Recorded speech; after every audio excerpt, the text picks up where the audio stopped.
Canary Wharf construction site, London. It's a July afternoon when Charlotte Pemberton, 32-year-old architect with a Cambridge degree and $90 million worth of projects, meets William Thompson, a 29-year-old bricklayer from Yorkshire, who works 12 hours a day to support his family in Leeds. She wears an immaculate white hard hat and designer clothes. He has calloused hands and a cement-stained t-shirt. When fellow engineers start making classist jokes about William, Charlotte explodes with a promise nobody expects. If he manages to build that brick wall entirely alone in 1 week, she'll marry him.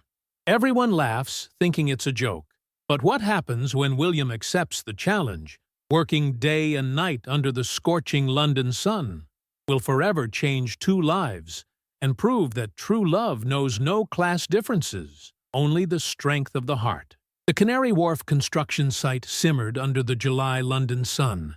Between cranes touching the sky and the deafening roar of machinery, the future of London was being built, a luxury residential complex destined to redefine the financial district. Amidst this organized chaos, two completely different worlds were about to collide in an unexpected way.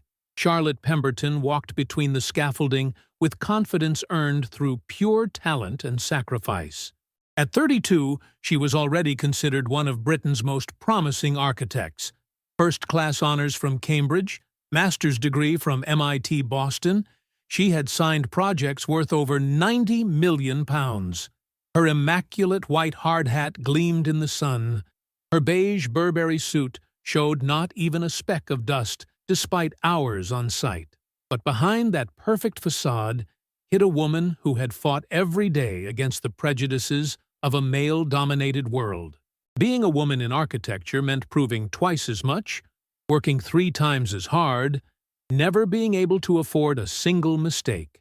Charlotte had sacrificed relationships, weekends, even the possibility of having a family, all to build her career, brick by brick. On the other side of the site, William Thompson lifted cement bags that weighed as much as a grown man. At 29, he had broad shoulders forged by years of hard labor and hands that told the story of every wall he'd built. He had come from Leeds 3 years earlier, bringing only a worn suitcase and a dream, to earn enough to support his sick mother and 2 younger sisters studying at university. William worked 12 hours a day, 6 days a week. He never complained, never asked for extra breaks, never protested when assigned the heaviest jobs. He knew that being a Yorkshire lad on a London site meant constantly having to prove his worth. Every morning he woke at 5, grabbed a quick cup of tea, and headed to the site with the determination of someone who knew every pound earned represented hope for his family. The two had never spoken directly. Charlotte knew William only as the Yorkshire bricklayer from Sector B, while he saw her as the posh architect always with her tablet. They belonged to different levels of the site hierarchy, to social worlds that rarely intersected. Fate intervened during the lunch break of that sweltering afternoon. Charlotte was discussing project modifications with a group of engineers when the conversation took an unpleasant turn. Sebastian Clark, one of the most arrogant engineers on the team, began making sarcastic comments about northern workers. His classist remarks about Yorkshire labourers made Charlotte's blood boil. She had always detested prejudice, perhaps because she had suffered it herself as a woman in her profession. She looked at William, who was eating his lunch sitting on a concrete block, ignoring the conversations, then fixed Sebastian directly in the eyes. It was at that moment something exploded inside her. The anger, the injustice, the frustration of years of struggles condensed into a sentence that would change everything. If William manages to build that red brick wall entirely alone in 1 week, without anyone's help, I'll marry him. The silence that followed was deafening. Then, collective laughter erupted, echoing across the entire site. Nobody believed that Charlotte Pemberton, London's most sought-after architect, was speaking seriously. The news spread quickly between the scaffolding like summer wind. In less than an hour, every worker, technician, and engineer on the project knew about the impossible wager. Some laughed, others shook their heads in disbelief, but all waited to see the reaction of the man at the center of the storm. When William learned of the proposal, he showed neither surprise nor embarrassment. He simply approached Charlotte with that calm, confident stride, looked her in the eyes for a long moment, then spoke the words that would seal both their destinies. "I accept the challenge." Monday morning, William arrived at the site before dawn. He had studied the plans all weekend, calculated exactly how many bricks he needed, how much mortar, how much time for each section. The wall had to be 3 meters high, 20 meters long, with red bricks arranged according to a precise technical design. 1 week to complete it, alone, without help. Charlotte arrived shortly after sunrise. Officially, she had to supervise other aspects of the project, but she always found herself, coincidentally, passing near the west sector where William was working. She watched him lay each brick with a precision that fascinated her. Every element was perfectly aligned, every line controlled to the millimeter, every angle measured with obsessive care. But it wasn't just William's technical competence that impressed her. It was the way he faced every obstacle with a dignity she had rarely encountered in London's high society salons. When Tuesday evening's rain ruined part of the work, William didn't swear or complain. He turned up Wednesday morning an hour earlier and started again. When the mortar dried too quickly due to Thursday's heat, he found a way to work in smaller sections, adapting his technique to the conditions. The other workers initially mocked him, but soon their attitude transformed into respect.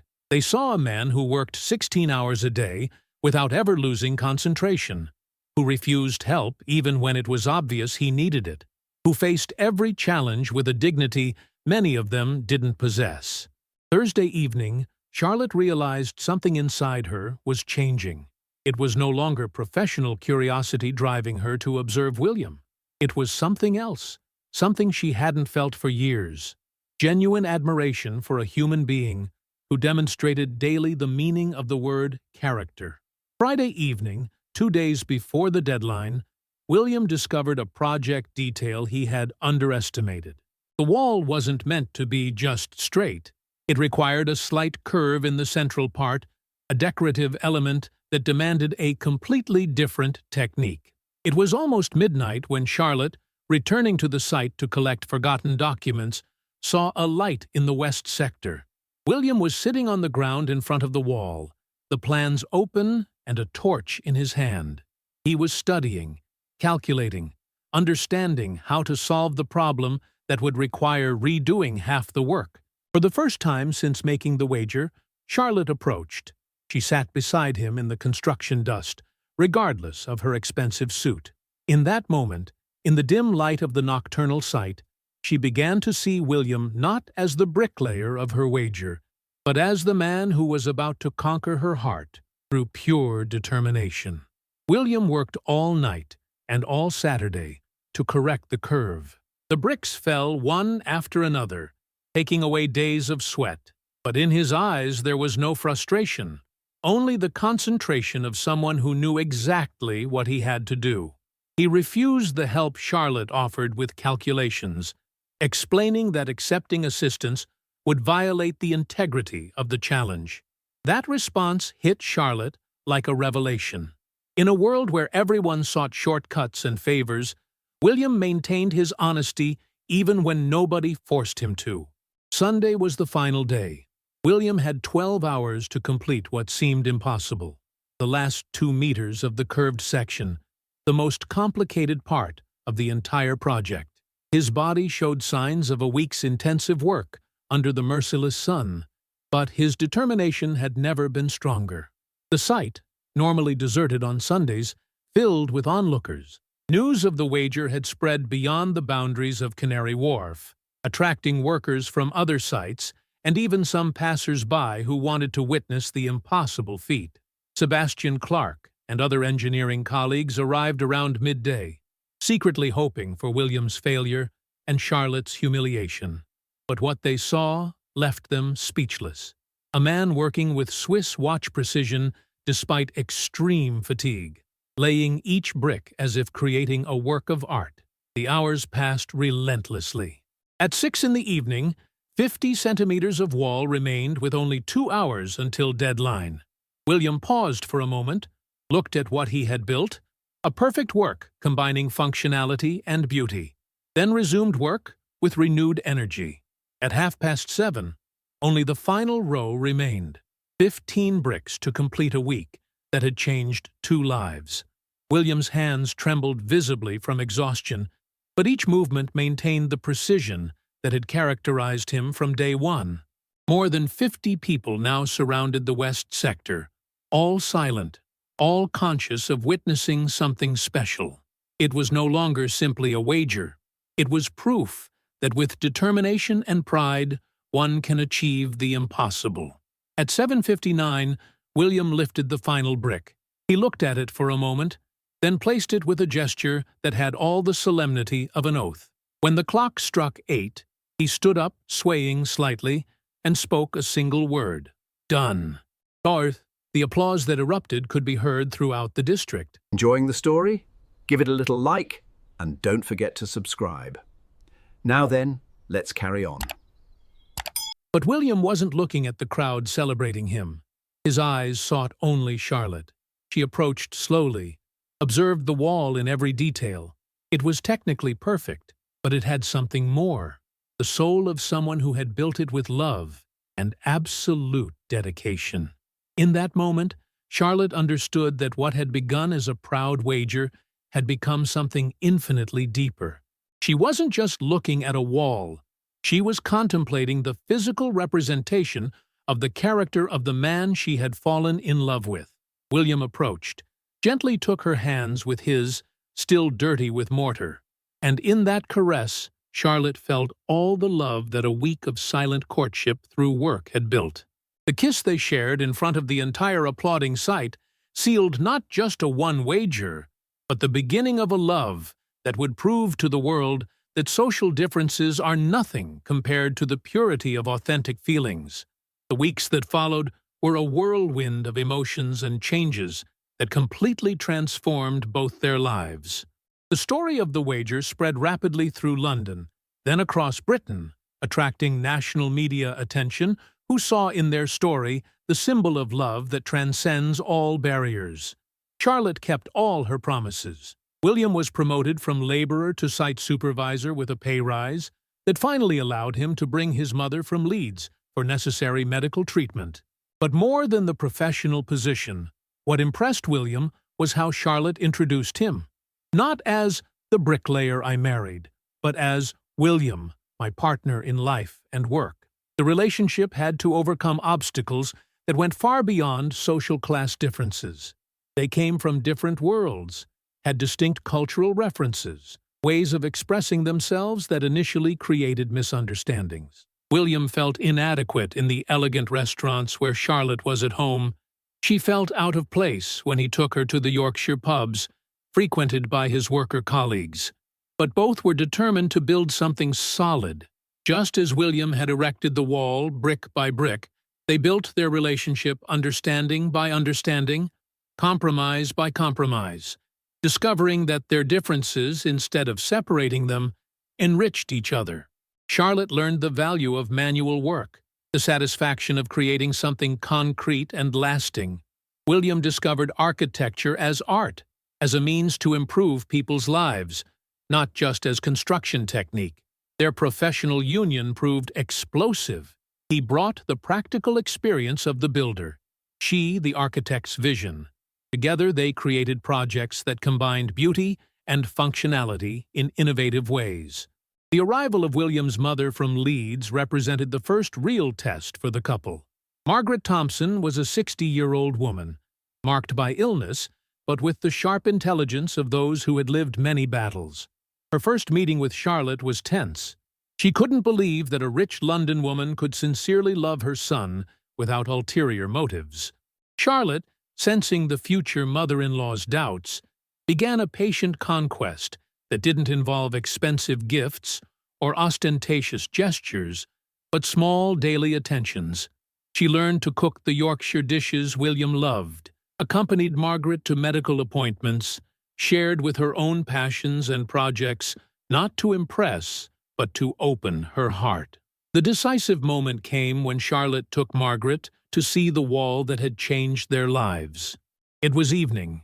The site was almost finished, but the floodlights still illuminated the work William had built. Margaret approached, touched each brick with her hands, examined the perfect curve, the millimeter precision of the alignments. "A woman who knows how to recognize my son's worth deserves my son," she finally said, embracing Charlotte for the first time. From that moment, the family truly began to form, creating bonds that went beyond blood and were based on mutual respect and authentic love. William proved to possess a natural talent for design that nobody, not even himself, had ever suspected. Charlotte began actively involving him in projects, discovering that his practical experience brought innovative solutions no architecture manual would have taught. He suggested modifications that made buildings not only more aesthetically beautiful, but more functional and human-scaled. Their professional collaboration transformed into a formal partnership when they decided to open an associated practice, Pemberton and Thompson Architects. The name sounded unusual in the London architectural landscape, but soon became synonymous with projects that combined elegance and practicality in revolutionary ways. Their first major project together was the renovation of a working-class neighborhood in South London.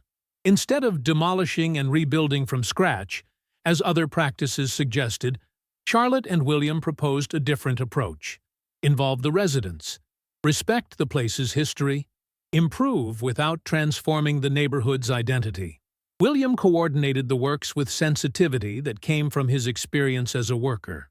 He knew what it meant to work in difficult conditions, what residents truly needed, how to make a project not only beautiful on paper, but livable in daily reality. His presence on site inspired confidence in workers and respect in technicians. The project was an extraordinary success that brought the practice commissions from across Europe. But the most precious recognition came from residents of the renovated neighborhood. A plaque inscribed, "Thank you for building not just houses, but hope." 2 years after the wager that had changed everything, Charlotte and William married in a ceremony that was the perfect reflection of their story. Simple but elegant, intimate but charged with meaning. The wedding took place at the Canary Wharf site in front of the wall William had built, that wall which had become the symbol of their union. The guests were an extraordinary mixture of different worlds. Architect colleagues in designer suits sitting beside workers in jackets and ties. William's Yorkshire relatives singing traditional songs alongside Charlotte's London family. Margaret Thompson, now completely recovered thanks to treatment received, was William's witness with pride that illuminated her face. During the ceremony, William spoke words that remained in everyone's hearts. 2 years ago, I thought I had to build a wall to win a woman. Instead, I discovered that woman was building a bridge to reach me. The honeymoon in the Cotswolds, among medieval villages and centuries-old traditions, was a continuous discovery. William was fascinated by this architecture that had withstood centuries, symbol of construction that knew how to endure through time. "This is what I want our marriage to be," he said, embracing Charlotte in front of ancient stone cottages. "Solid as these stones, beautiful as this tradition." Returning from honeymoon, Charlotte and William found a surprise that definitively sealed their professional success. The City of London had decided to entrust them with the project for a new sustainable residential quarter. It was official recognition that Pemberton and Thompson had become an established reality in the international architectural landscape. But the most beautiful news came 3 months later, when Charlotte discovered she was pregnant. The pregnancy was a period of intense joy, but also deep reflection. Both realized they were about to create not just a new life, but a new generation that would carry within it the best of 2 worlds, 2 cultures, 2 ways of facing existence. William personally built the cot in the house garage, using the same hands that had erected the wall of their love story. Every piece of wood was carefully sanded, every joint perfect, every detail designed to last generations. The child was born on 15th of July, exactly 3 years after the day William had begun building the wall that changed their lives. It was a boy, and they called him Builder, because he represented everything they were, everything they did, everything they wanted to pass on. When William held his son for the first time, he whispered words that contained his entire history. "My little one, your father was a worker who dreamed of something greater. Your mother was an architect who thought she had everything but was missing the essential. Together we built a family.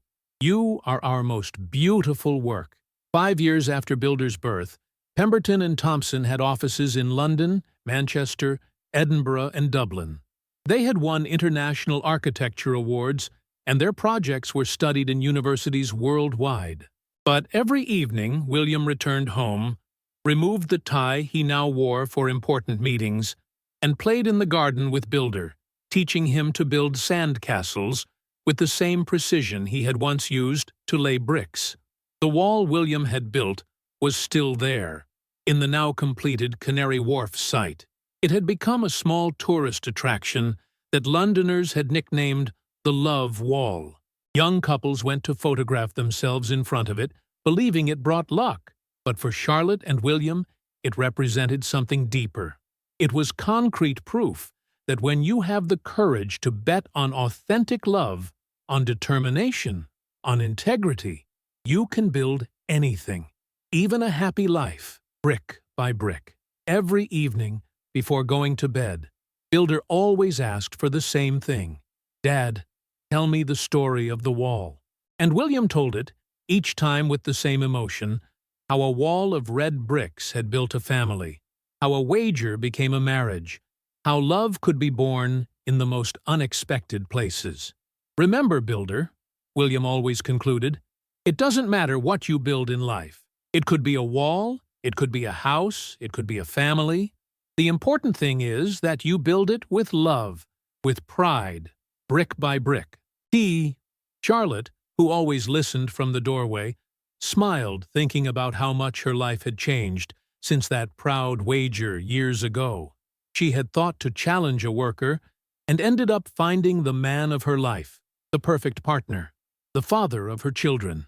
Their story had become legend in London, but above all, it had become living proof that true love knows no barriers of class, race, or culture.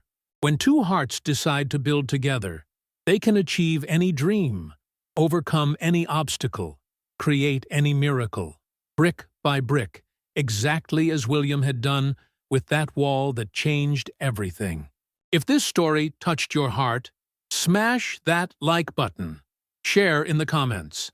Do you believe in love that transcends social differences? Have you ever made a wager that changed your life? Subscribe and hit the bell for more stories, proving that true love knows no barriers. Remember, William and Charlotte proved that when two hearts decide to build together, they can achieve any dream. Sometimes the greatest love is born from the most unlikely challenges.